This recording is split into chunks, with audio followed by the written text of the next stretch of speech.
Donald Trump ने इतना आगे बढ़कर लड़ाई की कि उन्होंने ईरान पर बमबारी रोकने का आदेश दे दिया, लेकिन कोई नतीजा नहीं निकला। अमेरिका और ईरान के बीच युद्ध में अब एक ठहराव आ गया है। 24 जुलाई की शाम से अमेरिकी वायुसेना ने ईरान पर लगातार 13 रातों तक बमबारी करने के बाद हमले बंद कर दिए। जवाब में ईरान ने भी अपने हमले रोक दिए और आज तक दोनों पक्ष लगातार तीसरे दिन हमलों से परहेज कर रहे हैं। ईरान ने कहा कि अगर अमेरिका भी ऐसा करेगा तो वो हमले रोक देगा। उसने हार्मुज जलडमरू मध्य से गुजरने की सुरक्षा को लेकर ओमान से बातचीत शुरू की है।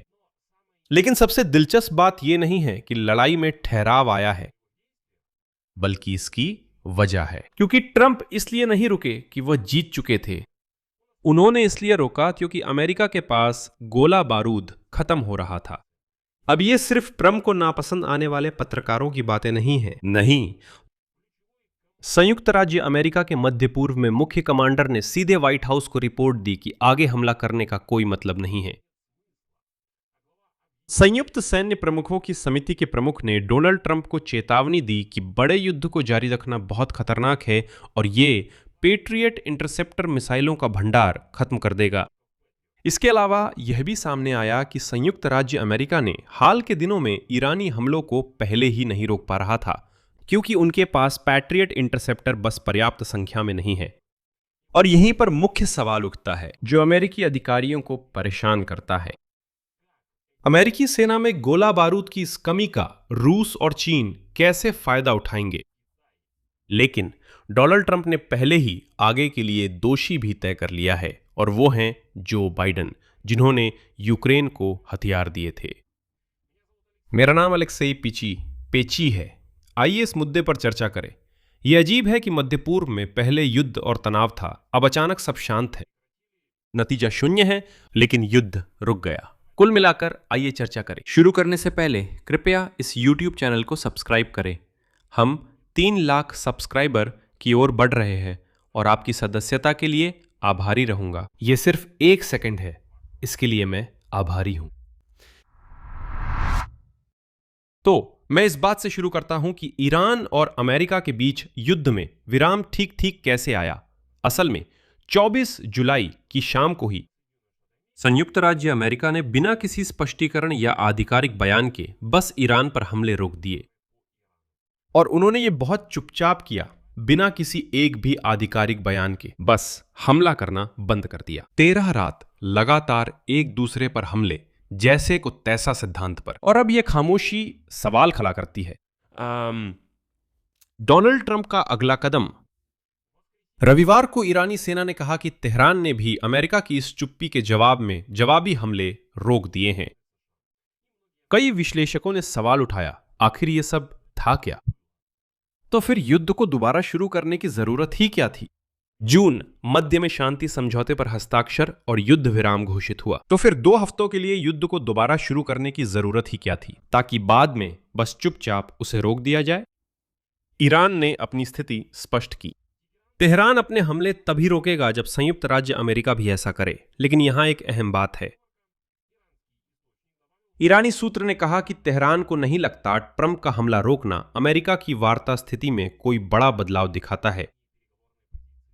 यानी ईरानी लोग संदेहपूर्ण रवैया अपनाए हुए हैं। वे कहते हैं यह शायद अस्थायी विराम है, इसलिए हम कोई भ्रम नहीं पाल रहे। ईरान के विदेश मंत्रालय ने कहा है कि तेहरान और वॉशिंगटन के बीच बातचीत की अफवाहों पर विश्वास न करें। ईरान के विदेश मंत्रालय के प्रवक्ता बगाई ने कहा कि अमेरिकियों से कोई बातचीत नहीं हो रही। साथ ही ईरान ने कहा है कि वो अमेरिकियों और मध्य पूर्व में अमेरिका के सहयोगियों पर हमले रोक रहा है। उन्हीं डिसैलिनेशन प्लांट्स और पावर स्टेशनों पर जो फारस की खाड़ी के देशों में हैं, ईरान अभी तक उन्हीं पर हमला करता रहा है। क्योंकि वॉशिंगटन हमले से बचता है तो ईरानी भी वैसा ही जवाब देते हैं। इसके साथ ही ईरान अब भी हार्मुज जलडमरू मध्य पर नियंत्रण बनाए हुए है। पिछले 24 घंटों में ईरानी सैनिकों ने 6 जहाजों को जलडमरू मध्य पार करने से रोका, और साथ ही तेहरान ने ओमान के साथ बातचीत में प्रगति की घोषणा की। यानी उस देश से जिसकी सीमा इस जलडमरू मध्य के सबसे सकरे हिस्से से लगती है, हॉर्मुज जलडमरू मध्य में नौवहन के सामान्य सिद्धांतों और संचालन तंत्रों के संबंध में। और यहां एक बहुत ही महत्वपूर्ण बात है जिसे हमें नोट कर लेना चाहिए। ईरान और ओमान इस समय हॉर्मुज जलडमरू मध्य से गुजरने के लिए तथाकथित सेवा शुल्क लागू करने पर चर्चा कर रहे हैं, जिसका वॉशिंगटन कड़ा विरोध कर रहा है। सच कहूं तो पहले विरोध करता था, अब नहीं करता। अब तो लगता है कि वहां डोनाल्ड ट्रंप के रुख पर ज्यादा ध्यान नहीं दिया जाता। ईरान की वार्ता पर स्थिति विदेश मंत्रालय के प्रवक्ता इस्माइल बगाई ने स्पष्ट की। आगे उनकी टिप्पणी, मीडिया में चल रही अटकलों पर ध्यान न दें। हमारा संयुक्त राज्य अमेरिका के साथ कोई वार्ता नहीं है। हमारी वार्ता ओमान के साथ हो रही है और वे उपायों पर केंद्रित है जो होर्मुज जलडमरू मध्य की सुरक्षा के लिए जरूरी है। यानी ईरान अमेरिका से सीधी वार्ता से इनकार करता है। हालांकि डोनाल्ड ट्रंप ने शुक्रवार को ठीक इसका उल्टा कहा था और कहा था कि वॉशिंगटन तेहरान के साथ बातचीत कर रहा है और ईरान उद्धरण हर दिन और अधिक गंभीर होता जा रहा है और कि जैसे वह होर्मुज से गुजरने के लिए शुल्क वसूलने की अनुमति नहीं देगा। शुक्रवार को डोनाल्ड ट्रंप ने यह कहा और सोमवार को ईरानी बोले, इसे नजरअंदाज करो, हम अपनी बातचीत कर रहे हैं और वहां अमेरिकियों का कोई नामो निशान नहीं है। तो यहां मुख्य सवाल उठता है, तो डोनाल्ड ट्रंप असल में क्यों रुक गए और अमेरिका ने चुपचाप युद्ध क्यों बंद कर दिया? और यहां पूरी अमेरिकी प्रेस एक ही वजह बताती है, संयुक्त राज्य अमेरिका की सेना के पास हथियारों की कमी। इस बारे में उदारवादी ही नहीं, रूढ़िवादी मीडिया भी लिख रही है। फॉक्स न्यूज भी मानता है कि इसमें समस्याएं हैं और यह सच में डरावना लगता है। दुनिया के सबसे बड़े देश की सेना में इस विशाल महाशक्ति के हथियार खत्म हो रहे हैं। एक्सियोस के अनुसार दो स्रोतों के हवाले से जो अमेरिकी सैन्य कमान की स्थिति से परिचित है, मध्य पूर्व में अमेरिकी बलों के प्रमुख एडमिरल ब्रैड कूपर ने तुरंत व्हाइट हाउस से संपर्क किया और हार्मुज जलडमरू मध्य के आसपास की बमबारी अभियान को रोकने की सिफारिश की, क्योंकि यह उद्धरण के अनुसार अपनी प्रभावशीलता की सीमा तक पहुंच चुकी थी। मतलब आगे हमला करने का अब कोई मतलब नहीं है। ब्रैड कूपर ने व्हाइट हाउस को बताया कि अब बहुत कम उच्च मूल्य लक्ष्य बचे हैं जिन पर हमला फायदेमंद होगा, कम से कम तब तक जब तक ट्रंप यह फैसला नहीं कर लेते कि संघर्ष को पूर्ण पैमाने के युद्ध के स्तर तक ले जाना है। साधारण शब्दों में ब्रैड कूपर कह रहे हैं, सुनिए, या तो हम यही रुकें या हम सीधे बड़े युद्ध की ओर बढ़ते हैं। कोई भी तीसरा विकल्प सिर्फ मिसाइलों और गोले को बेवजह बर्बाद करना है। वो कहते हैं, न शांति न युद्ध से कुछ हासिल नहीं होता, बस गोला बारूद कम हो जाता है। वो कहते हैं, या तो रुक जाएं या युद्ध के अगले चरण में बढ़ें। लेकिन बस इतना ही नहीं है, दूसरा विकल्प युद्ध बढ़ाना ट्रंप फिलहाल नहीं कर सकते।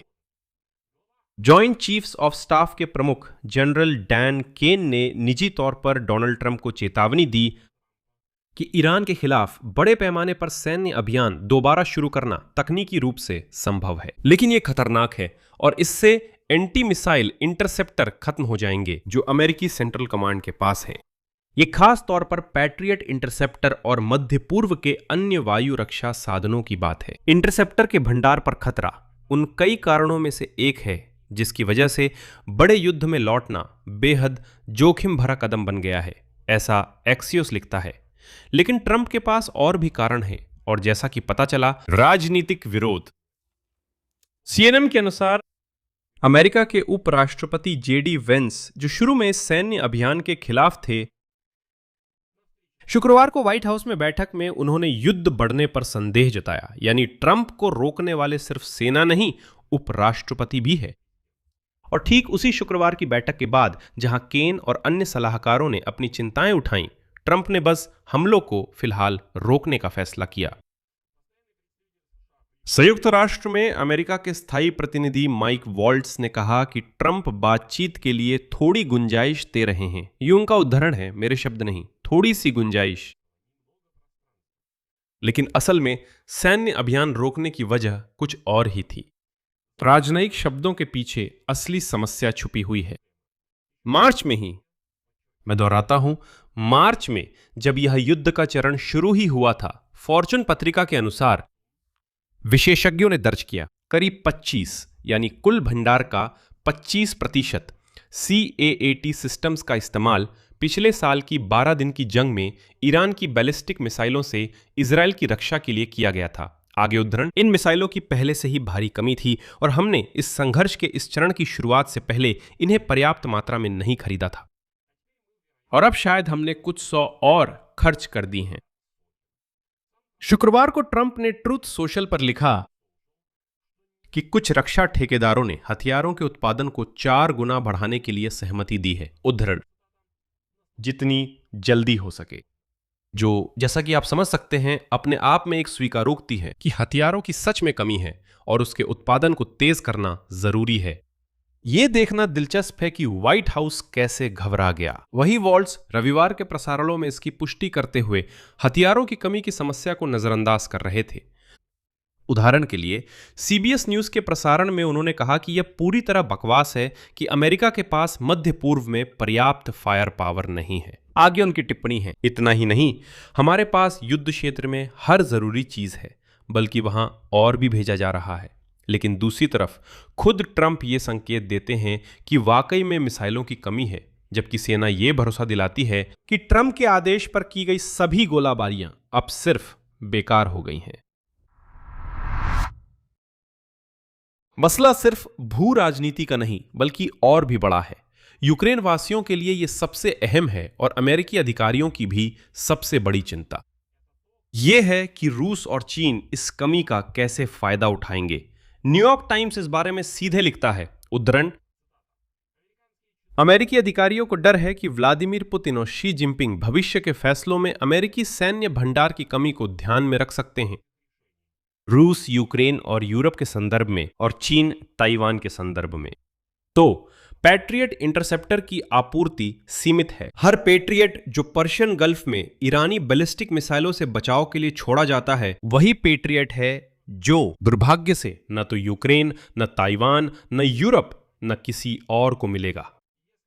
अगर अमेरिका ने ईरान पर अपने भंडार लगभग खाली कर दिए तो व्लादिमीर पुतिन के मन में लालच पैदा होता है कि जब तक संयुक्त राज्य अमेरिका थका हुआ और व्यस्त है, यूक्रेन पर दबाव और नाटो की परीक्षा हो सकती है, क्योंकि अमेरिकी सुरक्षा छाते की ताकत एक साथ सभी मोर्चों के लिए शायद पर्याप्त न हो। और ध्यान दे, लगातार 3 रातों से रोमानिया ड्रोन गिरा रहा है। रूसी ड्रोन अपने F-16 लड़ाकू विमानों से, यानी जमीन की टोह पहले से ही ली जा रही है। न्यूयॉर्क टाइम्स अखबार डोनाल्ड ट्रंप की स्थिति की पूरी तस्वीर पेश करता है, जो उनके लिए बहुत खुशगवार नहीं है। अखबार लिखता है कि डोनाल्ड ट्रंप फंस गए हैं और ये जंग उनके राष्ट्रपति कार्यकाल को धीरे धीरे निगल रही है। वो जंग से निकलने की कोशिश कर रहे हैं, लेकिन रास्ता नहीं है। अब कहा जा रहा है कि ये जंग अमेरिका की कभी न खत्म होने वाली जंग बन सकती है। डोनाल्ड ट्रंप द्वारा रखे गए लक्ष्य लगभग पूरी तरह से अधूरे ही रह गए हैं। और आगे मैं न्यूयॉर्क टाइम्स का हवाला देता हूं। वो तेल की कीमतों की तेज बढ़ोतरी या शेयर बाजार पर उसके असर को नियंत्रित नहीं कर सके। जहाज रानी फिर से न्यूनतम स्तर पर आ गई है। अब एक और रणनीतिक मार्ग खतरे में है, जो कि लाल सागर और अदन की खाड़ी के बीच है, यानी बाब अल मंदब जलडमरू मध्य। हालांकि राष्ट्रपति ने हार्ग द्वीप पर कब्जा करने की धमकी दी थी, जहां से ईरान तेल निर्यात करता है, या समृद्ध यूरेनियम के भूमिगत भंडार पर नियंत्रण करने की धमकी दी थी, उसने सार्वजनिक रूप से स्वीकार किया कि वह जमीनी सेना भेजना नहीं चाहता। अब अमेरिकी राष्ट्रपति के सहायकों के अनुसार इन सभी सीमाओं ने ट्रंप को गहराई से निराश और भी ज्यादा अप्रत्याशित बना दिया।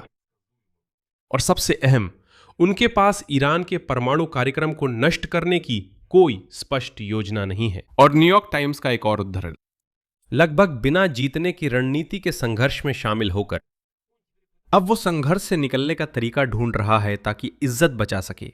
जीत की बात छोड़िए, अब प्रकाशन ने 3 विकल्प बताए हैं जो फिलहाल अमेरिका प्रशासन के सामने हैं।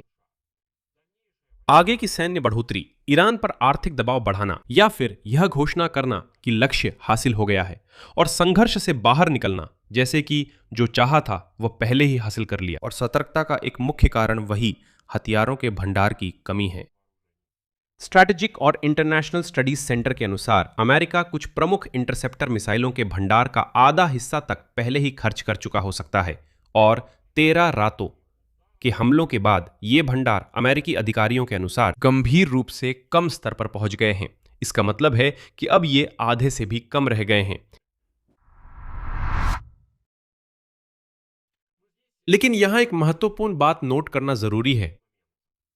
अमेरिका और ईरान के बीच फारस की खाड़ी में युद्ध का विराम अभी शांति नहीं है, क्योंकि युद्ध पड़ोसी मोर्चों पर फैल रहा है। और यह भी समझना जरूरी है, सप्ताहांत में हॉर्मुज जलडमरू मध्य के पास शांति के बावजूद युद्ध के नए केंद्र उभर आए। पहला केंद्र है लाल सागर। यमन के हूती, जो अंसार अल्लाह आंदोलन से है और जिन्हें तेहरान समर्थन देता है, उन्होंने सऊदी अरब पर नए हमले का दावा किया है। उनके ड्रोन ने हमला किया। ध्यान दे, तेल पाइपलाइन देश के पूर्वी हिस्से से लाल सागर के किनारे यनबू तक जाती हैं। हूथियों के अनुसार यह सऊदी ड्रोन द्वारा यमन की हवाई सीमा का उल्लंघन करने के जवाब में किया गया था। यानी लाल सागर और अदन की खाड़ी के बीच वाली वही दूसरी रणनीतिक मार्ग भी खतरे में पड़ गई थी। मैं आपको समझाने के लिए बताता हूं, क्या पता किसी ने यह बात मिस कर दी हो। सऊदी अरब के पास तेल निर्यात के दो विकल्प हैं, हॉर्मुजुज जलडमरू मध्य से यानी फारस की खाड़ी से होकर और फिर खुले महासागर में जाना, या जिसे ईरान ने अभी बंद किया है, या फिर 1200 किलोमीटर लंबा पाइपलाइन है जो पूरे देश से होकर गुजरता है, यानी फारस की खाड़ी से पूरे देश के पार लाल सागर तक, जहां यानबू बंदरगाह है जहां से तेल लादा जा सकता है और या तो स्वेज नहर के जरिए या बाब अल मंदेब जलडमरू मध्य के जरिए बाहर भेजा जा सकता है। लेकिन अब इस पाइपलाइन पर हूती हमला कर रहे हैं, यानी एक बहुत ही वास्तविक खतरा पैदा हो गया है कि सऊदी अरब का तेल निर्यात बस बंद किया जा सकता है। युद्ध का दूसरा केंद्र इराक है। सऊदी रक्षा मंत्रालय ने बताया कि उसकी वायु रक्षा प्रणाली ने राजधानी और पूर्वी इलाके में ठिकानों पर हमला करने की कोशिश कर रहे कई ड्रोन को रोककर नष्ट कर दिया। और अब सऊदी अरब के रक्षा मंत्रालय के प्रेस सचिव जनरल मेजर तुर्की अल मालिकी ने कहा कि ड्रोन इराकी क्षेत्र से छोड़े गए थे।